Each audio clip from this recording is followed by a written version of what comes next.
be presenting our character, Light Yagami. My name is Jeremy Jones. Chris Gibson. Jason Jackson. Cesar Torres. Yeah, let's start with the presentation, shall we? Right now we got a nice little video for you guys. We're going to go ahead and play that for you.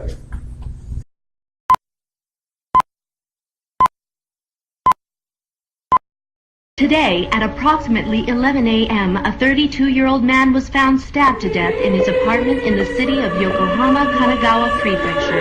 Kanagawa police are treating this case as homicide. In other news, today suspected murderer Naoki Kofuji was arrested in the district of Shibuya, Tokyo. He is being held in custody facing murder charges for the brutal slaying of his common-law partner, who was only 25 at the time of her death. Day in and day out. The same news on permanent repeat. This is all so ridiculous. This world is rotten. Another noticeable consequence is the extinction of many species on the planet. No way. Species are now becoming extinct at a faster rate than has ever occurred in our recorded history.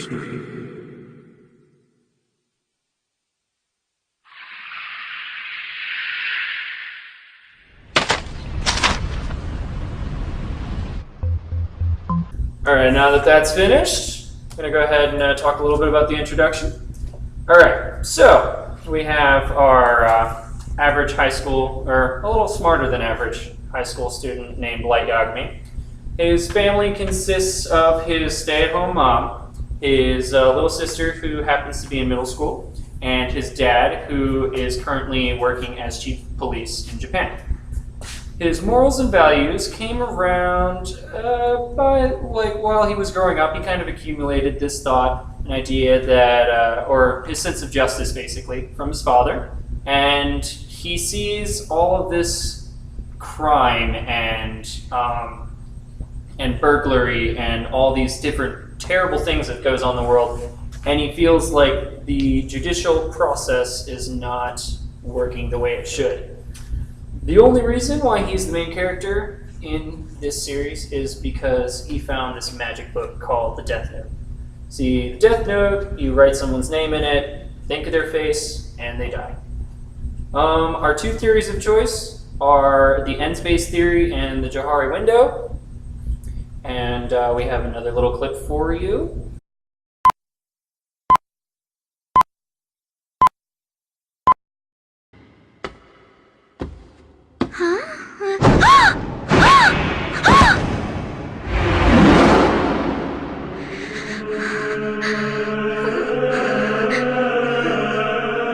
I understand. I can't be your boyfriend, but I can act like it. The lengths you went to meet me, to be of help to me, those eyes of yours that you sacrificed half your life to get, will become my weapon. Thank you so much. I'll try my hardest to make you love me. I promise. I'll arrange for her to meet Elle. She'll tell me his name, and then I eliminate the entire task force. And when that's done, I'll kill her too. After all, she's the only person who knows Kira's true identity. The only one. I can't let her live much longer. Now that that clip is over, here to explain the end-base theory is Chris. Light makes all his decisions based off an idea to create the perfect world, free of injustice. In some cases, Light has even killed innocent people. His motivation behind this act was for the future outcome of creating his idea of an ultimate utopia. Light falls into this category because he's acting on what he believes is the right for all people, not just himself. Light believes that if a small amount of good people must die for his notion of good, then so be it, as long as in the end everyone is happy with no bad happening. For example, when Light kills the detective's wife after she tried to figure out who Light really was, Light ends up killing her to protect himself so he could continue purifying the world. Alright, so now we have another video on the Johari window, just to kind of give you a little bit of insight.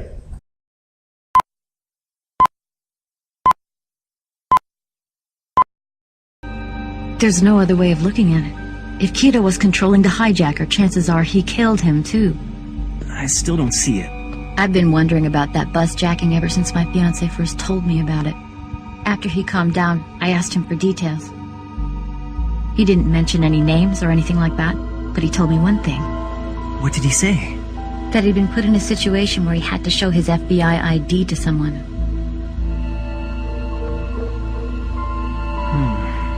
The operation was undertaken secretly without the NPA's knowledge. He wasn't allowed to show his ID. I think whoever saw his ID that day is responsible for the deaths of all the agents. Unbelievable. She figured it out. This must be the oversight Light was worried about. I understand. You're the only one who knows any of this, and you want nothing more than to avenge your fiancé by bringing Kira to justice, right?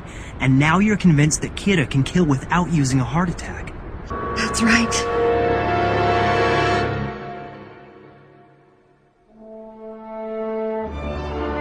That was close. This woman. If she'd spoken to the police before I met her. But it seems there's a god on my side after all. And not just a god of death. Alright, now that that video is over, let's explain this the Johari window between Light and the detective's wife. For Light, his Johari window would be best described as the interviewer. Light knows himself, but others have no idea who he really is. Light fears that if people get to know the real him, he will lose all sense of control. Light is considered to be the smartest high school student in the country, and because of this, he feels like he doesn't need any feedback or help from anyone because he thinks he's the best. Light is very hesitant to share any of his emotions. He puts up his poker face and doesn't let anyone read his body language either. Every move that Light makes is calculated and runs his plans with himself before he acts. He never tells or lets anyone know what he's thinking. For the marketing aspect, stereotypes that apply to Light. Light is definitely seen as a loner and fits the male stereotype of being emotionless and cold, as you've seen in some of these clips.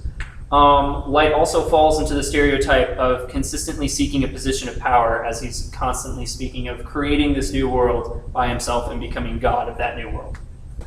Marketing continued. These stereotypes could negatively affect the audience because males will feel that keeping emotion on the inside and displaying no emotion is what all men are supposed to do. After all, it is the manly thing to do. Alright, we have one more video. This is our conclusion video, just to kind of give you a little bit more insight on our character.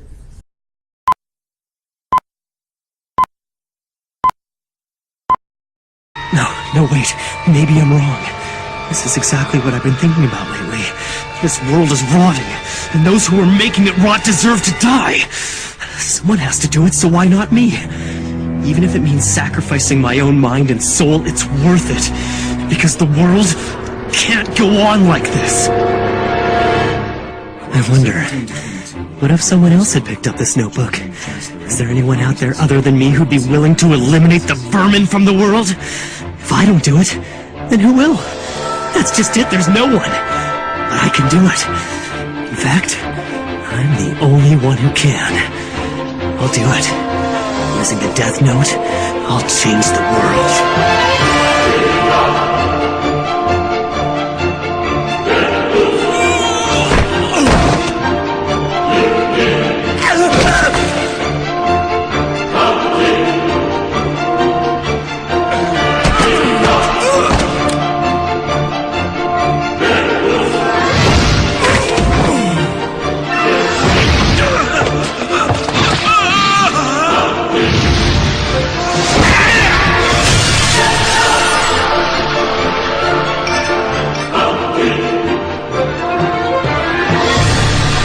It'll be a new world, free of injustice and populated by people who I've judged to be honest, kind, and hardworking.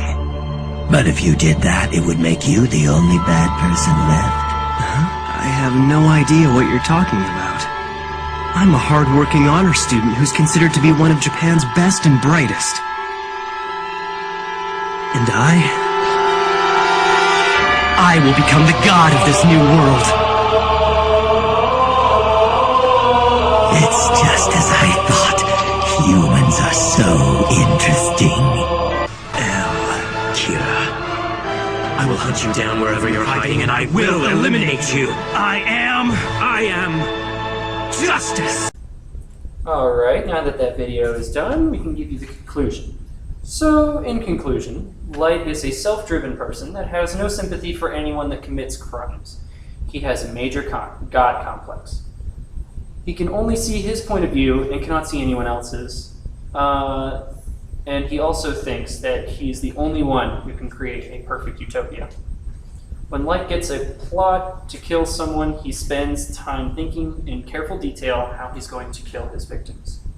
If something goes wrong in his plan, Light gets very mad and frustrated, deviates from his original plan, and comes up with something in the moment. And if there are any questions out there, feel free to ask them, as we will be standing up, hopefully, if we didn't die from boredom of this presentation. And thank you very much.